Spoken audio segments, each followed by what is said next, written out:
ministers of Baal killed. Then Jehu brought all the people together and said to them, Ahab served Baal a little, Jehu will serve him much.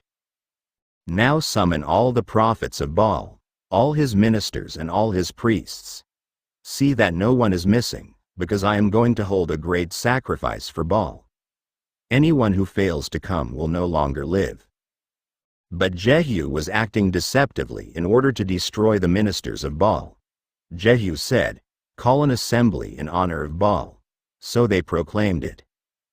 Then he sent word throughout Israel, and all the ministers of Baal came. Not one stayed away. They crowded into the temple of Baal until it was full from one end to the other. And Jehu said to the keeper of the wardrobe, Bring robes for all the ministers of Baal. So he brought out robes for them. Then Jehu and Jehonadab, son of Rechab, went into the temple of Baal.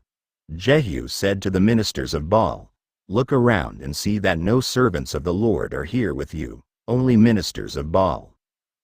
So they went in to make sacrifices and burnt offerings. Now Jehu had posted 80 men outside with this warning. If one of you lets any of the men I am placing in your hands escape, it will be your life for his life. As soon as Jehu had finished making the burnt offering, he ordered the guards and officers, Go in and kill them. Let no one escape. So they cut them down with the sword. The guards and officers threw the bodies out and then entered the inner shrine of the temple of Baal. They brought the sacred stone out of the temple of Baal and burned it. They demolished the sacred stone of Baal and tore down the temple of Baal, and people have used it for a latrine to this day. So Jehu destroyed Baal worship in Israel. However, he did not turn away from the sins of Jeroboam, son of Nebat, which he had caused Israel to commit, the worship of the golden calves at Bethel and Dan.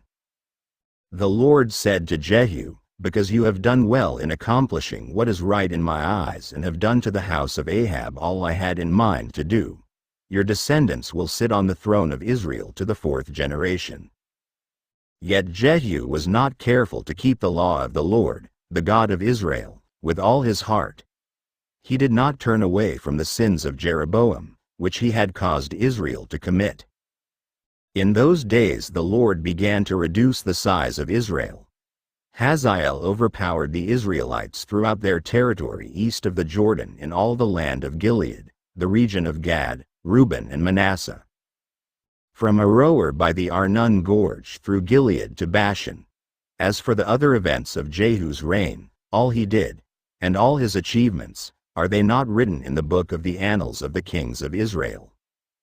Jehu rested with his fathers and was buried in Samaria, and Jehoahaz his son succeeded him as king. The time that Jehu reigned over Israel in Samaria was 28 years.